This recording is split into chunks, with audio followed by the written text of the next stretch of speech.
Hello everyone.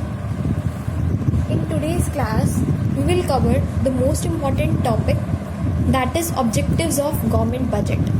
कि हम budget जो बनाते हैं क्यों बनाते हैं, क्या ऑब्जेक्टिव है, क्यों बनाते हैं हम गवर्नमेंट बजट, तो उसको हम सीखेंगे. ये वेरी इंपॉर्टेंट टॉपिक है for 6 marks, so do cover it seriously. Now the question arises objectives of government budget कि हमें बजट क्यों बनाते हैं. तो फर्स्टली हमारा जो पॉइंट आता है हम बजट क्यों बनाते हैं is allocation of resources. Allocation of resources. Allocation of resources का मतलब क्या है.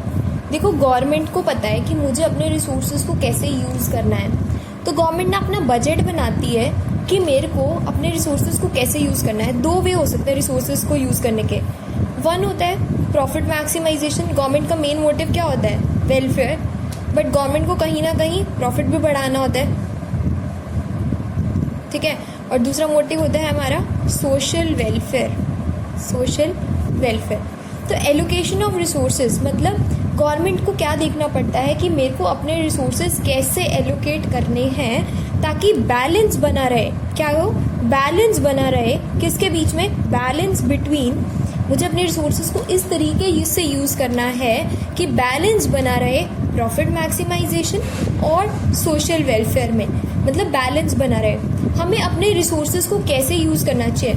अगर हमें अपने रिसोर्सेज के थ्रू सोशल वेलफेयर करनी है, अगर हमें रिसोर्सेज के थ्रू सोशल वेलफेयर करनी है तो हमें क्या करना चाहिए, तो सब्सिडीज़ प्रोवाइड करनी चाहिए. हमें क्या करना चाहिए, गवर्नमेंट को क्या करना चाहिए, सब्सिडीज़ प्रोवाइड करने चाहिए. तो कुछ प्रोडक्ट होते हैं जो मेरी हेल्थ के लिए अच्छे नहीं हैं, तो उस पर गवर्नमेंट को क्या करना चाहिए, टैक्सेस लगाने चाहिए. जो प्रोडक्ट अच्छे नहीं हैं उन पे टैक्सेस लगाने चाहिए, और जो हमें वेलफेयर के लिए करना है उनके लिए हमें क्या करना चाहिए, सब्सिडीज़ देना चाहिए. तो गवर्नमेंट को ना रिसोर्सेज को एलोकेट करना पड़ता है. एलोकेट मीन्स यूज़ करना पड़ता है इस तरीके से कि बैलेंस बना रहे किसमें, प्रॉफिट मैक्सिमाइजेशन और सोशल वेलफेयर. देखो, गवर्नमेंट भी कुछ ना कुछ कमाएगी, अगर कमाएगी नहीं तो खर्च कैसे करेगी. तो गवर्नमेंट का मेन ऑब्जेक्टिव होता है बजट बनाने का कि मैं इस तरीके से पैसा मतलब टैक्सेस उन पे लगाऊं, रिचर सेक्शन पे ज़्यादा टैक्सेस लगाए जाएं ताकि उनसे जो पैसा कलेक्ट होगा उससे सोशल वेलफेयर की जाए, कि बैलेंस बना रहे, प्रॉफिट भी हो बट साथ ही साथ गवर्नमेंट का मेन मोटिव होता है सोशल वेलफेयर, कि मैं सोशल वेलफेयर कर पाऊँ, मतलब मैं सब्सिडीज़ दे पाऊँ उन प्रोडक्ट्स पे जो हमारे लिए अच्छे हैं, और टैक्सेस लगाऊँ मैं उन प्रोडक्ट पे जिस पे जो मेरी हेल्थ के लिए इंजीरियस है, मतलब बेकार है. सेकेंड हमारा ऑब्जेक्टिव आता है बजट क्यों बनाया जाता है is that is economic stability. Economic stability ये इंपॉर्टेंट ऑब्जेक्टिव है. इकोनॉमिक स्टेबिलिटी ये क्या कहता है कि इकोनॉमिक स्टेबिलिटी कहता है कि गवर्नमेंट को ना बहुत सारे फेसेस आते हैं. देखो, हमारी स्ट्रक्चर, हमारी लाइफ साइकिल में, हमारे बिजनेस साइकिल में कौन कौन से आते हैं, हमारे 4 फेसेस होते हैं. देखा जाए, रिसेशन तुमने सुना भी होगा, डिप्रेशन, रिकवरी एंड बूम. ये ना हमारे फेसेस होते हैं इकोनॉमिक स्टेबिलिटी, मतलब एक बिजनेस साइकिल में हमारे कुछ फेसेस होते हैं. कौन कौन से, recession, depression, recovery and boom.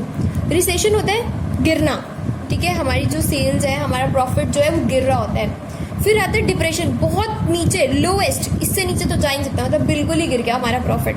फिर हमारी एक स्टेज आती है, फिर हम अगेन स्टार्ट करते हैं टू रिकवर, और again highest profit is known as boom. तो हम एक बात करें तो क्या होता है, हमारे फेसेस जो होते हैं, सबसे पहले downward recession, then depression, then recovery and then boom. This is recession, गिर रहा है. दिस इज डिप्रेशन, डिप्रेशन मतलब गिर गया. फिर रिकवरी, यहाँ से रिकवरी स्टार्ट होती है, and again is boom. Boom means फिर से हमारा बढ़ गया प्रॉफिट मैक्सिमम. डिप्रेशन सबसे कम, बूम सबसे ज़्यादा. तो क्या होता है हमारे ना बिजनेस में ना बहुत सारे मतलब सर्कल्स चलते रहते हैं. लाइक रिसेशन आता है, कभी डिप्रेशन आता है, कभी रिकवरी आता है, और कभी बूम की स्टेज आती है. आजकल तुमने देखा हो तो हमारी मार्केट क्या जा रही है, डाउन जा रही है. रिसेशन फेज चल रहा है, ठीक है, मार्केट में रिसेशन फेज चल रहा है, मार्केट डाउन जा रही है. तो गवर्नमेंट क्यों बजट बनाती है, गवर्नमेंट को ना ये मार्केट फोर्सेस देखने पड़ते हैं. ये सारे market forces, recession, recovery, boom, depression, ये सारे गवर्नमेंट देखती है, और फिर क्या करती है, इनके बीच में बैलेंस बनाना पड़ता है. इनके बीच में बैलेंस बनाना पड़ता है. तो गवर्नमेंट देखती है कि कहीं मुझे इन्वेस्टमेंट की ज़रूरत तो नहीं है, कहीं गवर्नमेंट को इन्वेस्टमेंट करने की ज़रूरत हो, ठीक है. तो कई बार गवर्नमेंट को इन्वेस्टमेंट भी करना, अब जैसे आजकल अगर हम देखें रिसेशन चल रहा है, तो गवर्नमेंट को क्या ज़रूरत पड़ रही है, गवर्नमेंट क्या कर रही है, गवर्नमेंट को इन्वेस्टमेंट करने की ज़रूरत पड़ रही है. एज वी ऑल नो, जैसे हमें प्राइम मिनिस्टर नरेंद्र मोदी ने भी 20 लाख करोड़ का पैकेज निकाला है। वो क्या है? गवर्नमेंट ने इन्वेस्टमेंट करी है, that is government started investing in the economy. Economy में पैसा लेकर आई है गवर्नमेंट। क्यों? उससे क्या होगा? ग्रोथ का रेट बढ़ेगा और डेवलपमेंट होगी हमारी इकोनॉमी की। क्या होगा? ग्रोथ का रेट बढ़ेगा और डेवलपमेंट होगी हमारी इकोनॉमी में। तो मतलब कहीं ना कहीं गवर्नमेंट को देखना पड़ता है कि स्टेबिलिटी लेकर आनी है, कि हमारी जो इकोनॉमी में जो फेसेस आ रहे होते हैं ना, रिकवरी हो रही है, कभी बहुत ज़्यादा हाई फेस, कभी लो फेस, उसको गवर्नमेंट मेंटेन करके रखती है। और मेंटेन करने के लिए गवर्नमेंट को एक बजट बना के देखना पड़ता है कि क्या चल रहा है मार्केट में, उसके अकॉर्डिंग गवर्नमेंट अपना डिसाइड कर पाती है कि मुझे कैसे कैसे इन्वेस्टमेंट बढ़ानी है या नहीं बढ़ानी है, टैक्स रेट बढ़ाना है नहीं बढ़ाना है। मतलब इन्फ्लेशन और डिफ्लेशन, इन दोनों की सिचुएशंस को ठीक करने के लिए बजट बनाया जाता है। इन्फ्लेशन और डिफ्लेशन, इन दोनों की सिचुएशंस को ठीक करने के लिए। इन्फ्लेशन क्या होता है? लगातार प्राइसेस बढ़ते चले जा रहे हैं, इसलिए गवर्नमेंट को बजट बनाना पड़ता है। डिफ्लेशन, प्राइसेस लगातार गिर रहे हैं, मार्केट डाउन जा रही है लगातार, तो डिफ्लेशन के केस में मतलब प्राइसेस गिरना, और इन्फ्लेशन मीन्स प्राइसेस का बढ़ना। तो इस सब चीज़ों को ठीक करने के लिए भी बजट बनाया जाता है। तो गवर्नमेंट का ऑब्जेक्टिव क्या होता है कि मार्केट में स्टेबिलिटी बनी रहे। मतलब ये जो फेसेस होते हैं ना बिजनेस साइकिल के, ये कंट्रोल में रहे। मतलब ये नहीं कि कभी बहुत ज़्यादा फ्लक्चुएशंस नहीं आनी चाहिए, इनको हम बोलते हैं साइक्लिकल फ्लक्चुएशंस। साइक्लिकल फ्लक्चुएशंस हमारी बिजनेस में बहुत ज़्यादा नहीं होनी चाहिए। अगर हमारे में बहुत ज़्यादा फ्लक्चुएशंस होंगी तो कहीं ना कहीं बहुत सारे बिजनेसेस बंद हो जाएंगे। इसलिए गवर्नमेंट ने अभी इन्वेस्टमेंट भी करी है। Even government has introduce 20 lakh package just because. क्यों इंट्रोड्यूस किया, इन्वेस्टमेंट क्यों करी है? क्योंकि गवर्नमेंट क्या चाहती है कि इससे रेट ऑफ ग्रोथ बढ़े। अगर गवर्नमेंट इन्वेस्टमेंट करेगी तो रेट ऑफ ग्रोथ बढ़ेगा, कहीं ना कहीं हमारी इकोनॉमी की डेवलपमेंट होएगी। मतलब रिसेशन के फेस को कंट्रोल करने के लिए, मार्केट डाउन जा रही थी, गवर्नमेंट इन्वेस्टमेंट कर रही है, उससे डेवलपमेंट होगी, उससे कहीं ना कहीं ग्रोथ होगी और अल्टीमेटली इकोनॉमिक स्टेबिलिटी बनी रहेगी। मतलब हमारी मार्केट में एक स्टेबिलिटी पोजीशन बनी रहेगी, बहुत ज़्यादा डाउन्स नहीं जाने चाहिए, ठीक है, वरना हमारी इकोनॉमी एकदम से गिर जाएगी। तो इसलिए इकोनॉमिक स्टेबिलिटी को देखने के लिए भी गवर्नमेंट को क्या करना पड़ता है? बजट बनाना पड़ता है। क्लियर है? नेक्स्ट पॉइंट जो हमारा आता है that is distribution of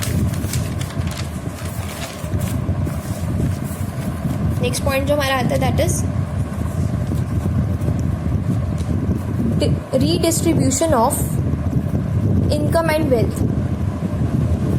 Redistribution of income and wealth.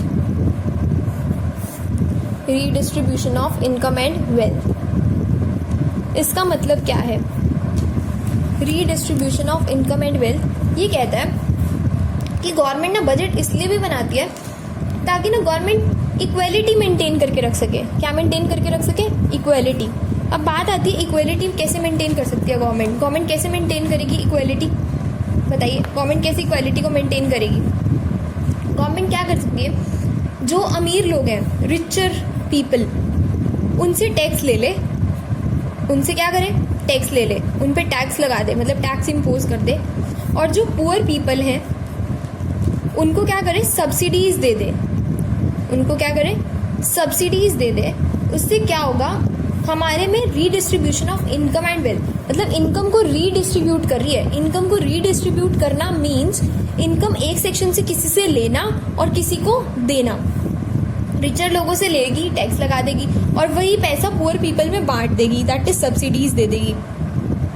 तो इसको हम बोलते हैं redistribution of income and wealth. Redistribution of income and wealth मतलब रिचर सेक्शन पे तो टैक्स लगा देना और पुअरर्स को सब्सिडीज दे देना। ठीक है, ये था हमारा थर्ड पॉइंट। फोर्थ पॉइंट हमारा आता है दैट इज एम्प्लॉयमेंट अपॉर्चुनिटीज। क्या आता है हमारा? Employment opportunities. गवर्नमेंट बजट और क्या ऑब्जेक्टिव होते हैं गवर्नमेंट का बजट? क्यों गवर्नमेंट बजट बनाती है? ये एम्प्लॉयमेंट अपॉर्चुनिटीज गवर्नमेंट देखती है कि क्या एम्प्लॉयमेंट जनरेशन की ज़रूरत है, क्या एम्प्लॉयमेंट और जनरेट होनी चाहिए। अगर गवर्नमेंट को लगता है कि हाँ एम्प्लॉयमेंट और जनरेट होनी चाहिए तो गवर्नमेंट, या फिर मार्केट में एम्प्लॉयमेंट नहीं है तो गवर्नमेंट, तुमने सुना होगा, वेरियस एम्प्लॉयमेंट स्कीम्स भी लेकर आती है। ठीक है, एम्प्लॉयमेंट स्कीम्स भी ऑफर करती है लोगों को ताकि गरीबों को एम्प्लॉयमेंट मिले।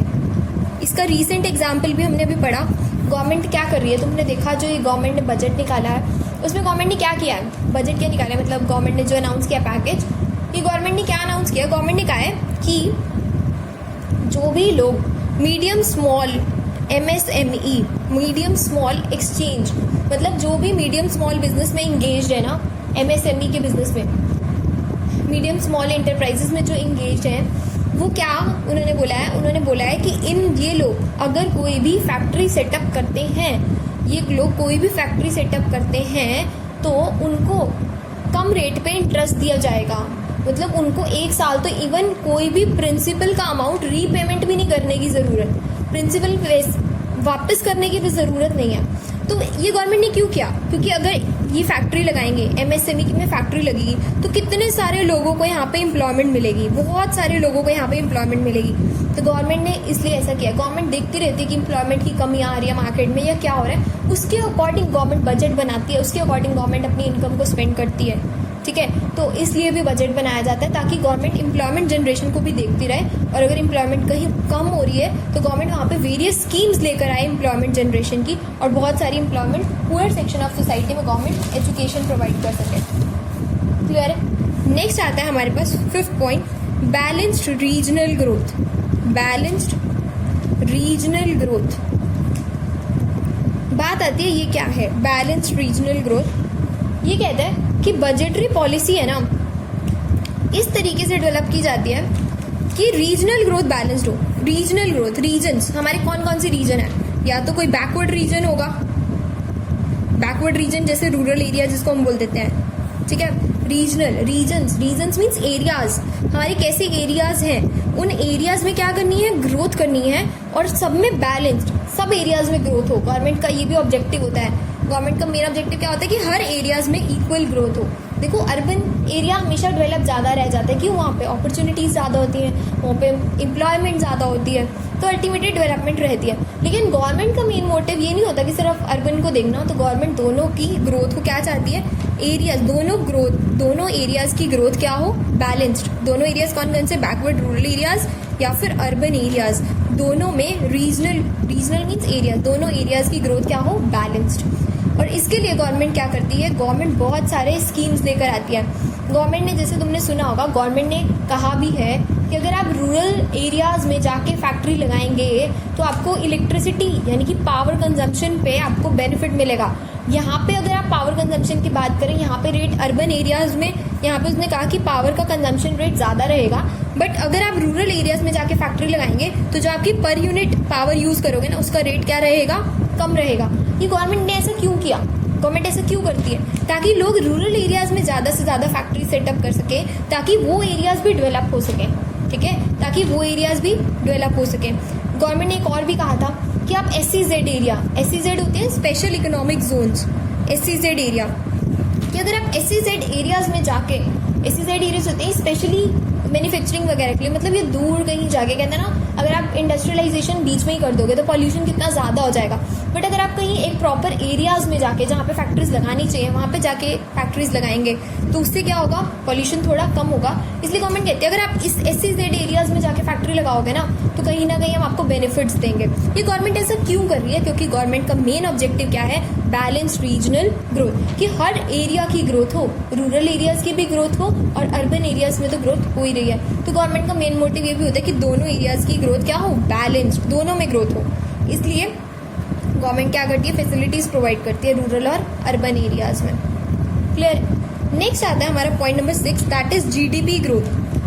गवर्नमेंट का मेन मोटिव तो है ही है क्या, GDP ग्रोथ करना। GDP ग्रोथ करना मतलब हमारे को क्या करना है, GDP ग्रोथ मतलब गवर्नमेंट क्या चाहती है, ग्रॉस डोमेस्टिक प्रोडक्ट, मतलब गवर्नमेंट चाहती है कि हमारा GDP बढ़े। GDP अभी हम आगे एक चैप्टर पढ़ेंगे नेशनल इनकम, उसमें समझाऊंगी, बट शॉर्ट में बता रही हूँ, GDP का नेट इफेक्ट, मतलब इंपॉर्टेंट इफेक्ट हमारा नेशनल इनकम पे होता है। अगर मेरा GDP होता है ग्रॉस डोमेस्टिक प्रोडक्ट, मतलब प्रोडक्शन का बढ़ना, उसको हम बोलते हैं GDP। अब GDP ग्रोथ गवर्नमेंट चाहती है कि यहीं पे प्रोडक्शन ज़्यादा हो। अगर हमारे इंडिया में ही प्रोडक्शन ज़्यादा होगी, यहीं पे ही लोगों को जॉब्स मिलेंगी, यहीं पे ही पैसा इन्वेस्ट होगा, यहीं पे ही सर्कुलर फ्लो ज़्यादा होगा और अल्टीमेटली हमारी इंडिया में ग्रोथ ज़्यादा होगी। तो मेन ऑब्जेक्टिव गवर्नमेंट का GDP ग्रोथ भी होता है। क्लियर है। तो हमने जो 6 ऑब्जेक्टिव्स पढ़े एक बार इसको रिकॉल करते हैं। फर्स्टली हमने पढ़ा allocation of resources, sorry, allocation of resources में हमने पढ़ा कि गवर्नमेंट को अपने रिसोर्सेज को बैलेंस करके रखना होता है प्रॉफिट मैक्सिमाइजेशन और सोशल वेलफेयर के बीच में। गवर्नमेंट को इकोनॉमिक स्टेबिलिटी मेंटेन करके रखनी होती है, डिफरेंट फेजेस जो हमारे साइकिल के होते हैं उसमें इकोनॉमिक स्टेबिलिटी बना के रखे। और क्या चाहती है गवर्नमेंट इनकम और वेल्थ को इक्वली डिस्ट्रीब्यूट करना चाहती है कि रिचर भी खुश रहे और पुअर भी। रिचर पे टैक्स लगा देती है और पुअर को सब्सिडीज दे देती है।